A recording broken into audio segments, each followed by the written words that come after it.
नमस्कार। मैं डॉक्टर रमेश चंद। इस वीडियो में आज हम मेथड ऑफ इमेजेस की बात कर रहे हैं। सबसे पहले हम ये देखेंगे कि मेथड ऑफ इमेजेस होता क्या है। हमने लाप्लास समीकरण के अवकल समीकरण को हल करने के अनेक विधियों की पहले भी हमने उनको देखा है। इसी तरह की एक विधि विद्युत प्रतिबिंबों की विधि होती है। विद्युत प्रतिबिंबों की विधि में किसी दिए गए आयतन के बाहर ऐसे काल्पनिक प्रतिबिंब आवेशों के विन्यास की कल्पना की जाती है जो कि दिए गए आयतन के अंदर वास्तविक आवेशों और प्रतिबिंब आवेशों के द्वारा उत्पन्न विभव क्षेत्रों के संयोजन से प्राप्त परिणामी क्षेत्र विभव के लिए निर्धारित परिसीमा प्रतिबंधों को संतुष्ट करता हो। अद्वितीयता प्रमेय हमने देखा है और उसके अनुसार किसी आयतन में उपयुक्त परिणामी हल ज्ञात करके हम यथार्थ हल ज्ञात कर सकते हैं। जब किसी चालक तल के सामने कोई आवेश स्थित होता है तो उस तल पर कुछ आवेश प्रेरित हो जाता है। किसी बिंदु पर विद्युत क्षेत्र की तीव्रता अथवा विभव दिए गए आवेश और उस तल पर जो आवेश प्रेरित हुआ है उन दोनों के संयुक्त प्रभाव के कारण उत्पन्न होता है। तल पर प्रेरित आवेश को हम उचित दूरी पर उचित प्रकृति के बिंदु आवेश द्वारा इस प्रकार प्रतिस्थापित करें कि दिए गए आकाश में विद्युत क्षेत्र व विभव वास्तविक अवस्था के समान हो सके। तो इस तरह के जो स्थिर विद्युत समस्या है उसको हम आवेश प्रतिबिंब की विधि के नाम से जानते हैं। और जो आवेश की अपने प्रतिस्थापन किया है उस आवेश को दिए गए आवेश का प्रतिबिंब आवेश कहा जाता है। जैसे यहाँ मैंने आपको एग्जाम्पल दिया हुआ है, एक अनंत विस्तारित भूसंपर्कित चालक तल के सामने +q चार्ज हमने d दूरी पर रखा हुआ है।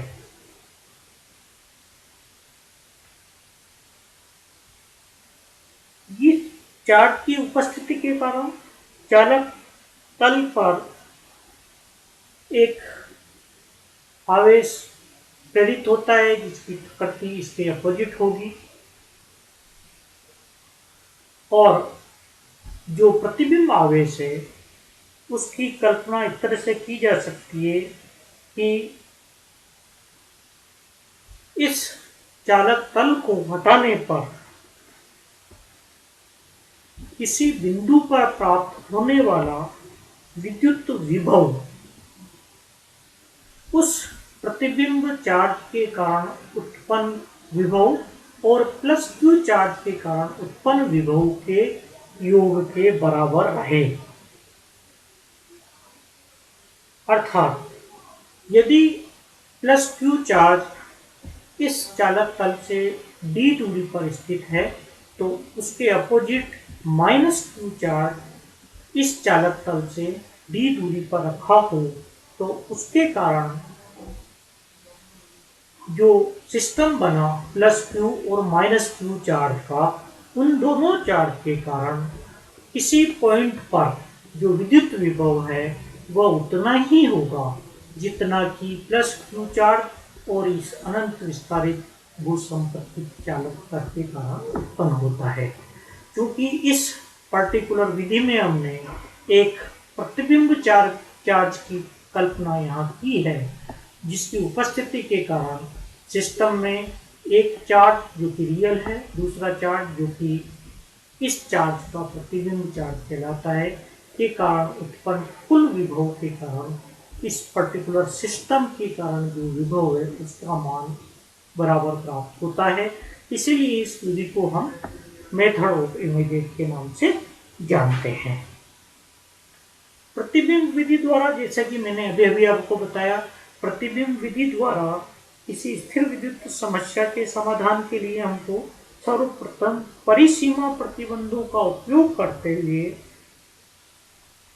ये निरीक्षण करते हुए कि दिए गए आवेश के प्रतिबिंब आवेश का परिमाण, प्रकृति और स्थिति हम कैलकुलेट कर लेते हैं और उसके बाद चालक तल की उपस्थिति को ध्यान में नहीं रखते हुए उस वास्तविक आवेश और उसके प्रतिबिंब आवेश द्वारा दिए गए बिंदु पर उत्पन्न विद्युत क्षेत्र की तीव्रता अथवा उसका विभव ज्ञात कर लेते हैं। इस मेथड को और अच्छी तरह से समझने के लिए यहाँ मैंने आपको एक एग्जांपल भी दे रहा हूँ, जिसमें एक ग्राउंडेड कंडक्टिंग स्फीयर में ले रहा हूँ और उसकी प्रेजेंस में एक पॉइंट चार्ज इस स्फीयर के ओरिजिन से r दूरी पर रखा हुआ है। इस q चार्ज की उपस्थिति के कारण हम एक इमेज चार्ज q डैश की कल्पना करते हैं, जो कि ओरिजिन से r डैश दूरी पर स्थित है। रियल चार्ज q और इमेज चार्ज q डैश के कारण बिंदु P पर जो विभव हमको प्राप्त होगा वह उतना ही मान का विभव होगा जितना कि चार्ज q और इस कंडक्टिंग स्फीयर की प्रेजेंस के कारण उत्पन्न हो रहा है। उसके लिए हमको परिसीमा प्रतिबंध का इस्तेमाल करना होगा। सर्वप्रथम हम किसी बिंदु P पर, जो कि ओरिजिन से S दूरी पर स्थित है, पर टोटल विभव का मान कैलकुलेट करें, जो कि इन दोनों चार्ज प्लस Q चार्ज के कारण और Q डैश के कारण उत्पन्न हो रहा है। अर्थात phi S equal to 1/4 pi epsilon 0 Q upon modulo S minus R plus 1/4 pi epsilon 0 Q dash upon S minus R dash. इस पोटेंशियल के लिए, इस सिस्टम के लिए Q डैश और R डैश की वैल्यू ज्ञात करना जरूरी है। अतः Q डैश और R डैश की वैल्यू ज्ञात करने के लिए हम एक परिसीमा प्रतिबंध का इस्तेमाल करते हैं, जो कि आपको यहाँ दिया हुआ है, ग्राउंडेड कंडक्टिंग स्फीयर। क्योंकि कंडक्टिंग स्फीयर ग्राउंडेड है, अतः उसकी सरफेस पर कुल पोटेंशियल 0 होगा।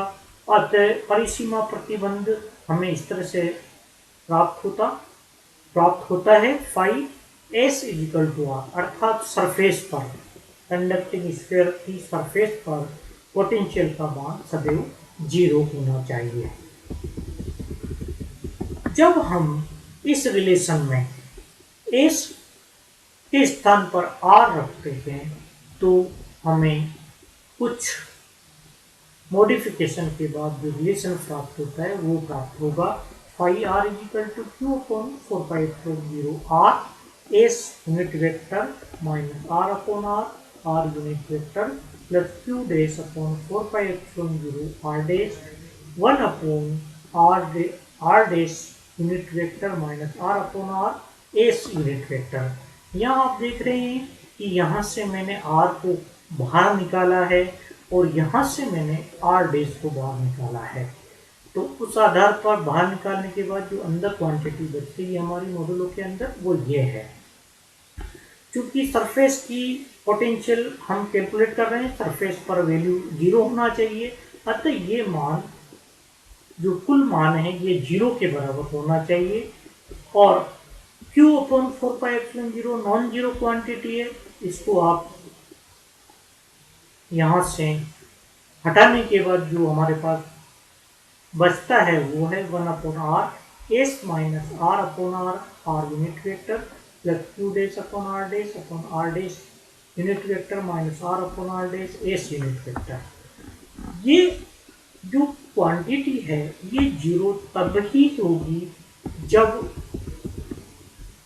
Q अपॉन आर बराबर हो minus Q dash upon R के, सॉरी, और आर अपॉन आर बराबर हो आर अपॉन आर डैश के। अर्थात जब आप इन दोनों वैल्यूज को यहाँ प्रतिस्थापित कर देते हैं तो इन दोनों की वैल्यू 0 प्राप्त होती है। स्पष्ट है कि Q डैश की वैल्यू हमको प्राप्त हो जाती है। सर्वप्रथम हम देखें R डैश हमको मिलेगा आर स्क्वायर अपॉन आर के बराबर, और यहाँ से Q डैश हमको मिलेगा Q dash is equal to minus Q upon R multiply by R dash की वैल्यू जब आप रख दें तो Q डैश हमको मिलेगा minus Q R upon R के बराबर।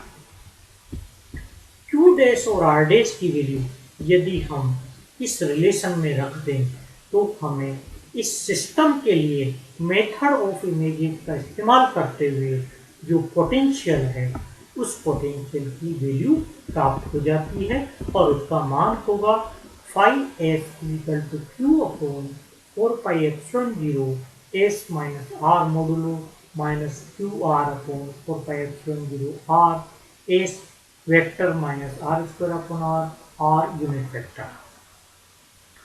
Q अपॉन 4πε0 दोनों टर्म से बाहर आ रहा है, तो हमारे पास शेष जो बच रहा है ब्रैकेट में वो होगा 1 upon modulo S minus R upon R S vector minus R square upon R unit vector. ये जो मॉडुलो है ये एक्चुअली एस माइनस आर का मैग्नीट्यूड है, इसी तरह से S vector minus R square upon R unit vector भी इस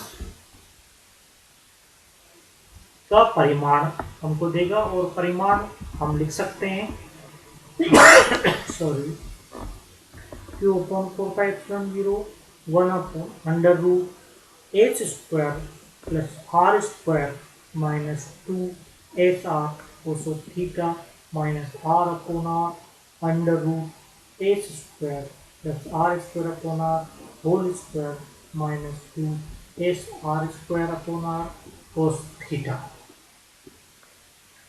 यहाँ स्पष्ट है कि जो Q है वो चार्ज है जो कि कंडक्टिंग स्फीयर के सामने स्थित है। S वो उस पॉइंट की दूरी है ओरिजिन से, उस स्फीयर के सेंटर से जहाँ हमें पोटेंशियल कैलकुलेट करना है, और वो पॉइंट उस पॉइंट से डिस्टेंस है जहाँ चार्ज Q रखा हुआ है, और थीटा एस और आर के बीच का एंगल है। जब आप इन सब वैल्यूज को यहाँ रख देते हैं तो आप उस पॉइंट पर पोटेंशियल की वैल्यू डिटरमिन कर लेते हैं। कैपिटल आर उस स्फीयर के लिए रेडियस का मान है। इस प्रकार हमने एक ग्राउंडेड कंडक्टिंग स्फीयर के लिए जिसके सामने एक पॉइंट चार्ज रखा हुआ है के कारण इसी बिंदु पर जो विभव उत्पन्न हो रहा है उसको निकालने के लिए प्रतिबिंबों की विधि का इस्तेमाल करते हुए किस तरह से आप पोटेंशियल कैलकुलेट करते हैं उसको हमने यहाँ देखा है। इस वीडियो को मैं समाप्त करने से पूर्व आपको बताना चाहता हूँ कि इस वीडियो के बाद जो नेक्स्ट वीडियो मैं आपके साथ शेयर करना चाहता हूँ, उसमें मैं इस चार्ज और प्रतिबिंब चार्ज के कारण उत्पन्न कुल सरफेस चार्ज डेंसिटी की बात मैं करूँगा। इसके अलावा टोटल चार्ज उस सरफेस डेंसिटी से हमको कितना प्राप्त होता है उसकी बात हम वहाँ करेंगे, और साथ ही हम इन दोनों चार्जेस के बीच का जो फोर्स है उसकी वैल्यू कैलकुलेट करेंगे। तब तक के लिए मैं आपसे इजाज़त लूँगा। नमस्कार।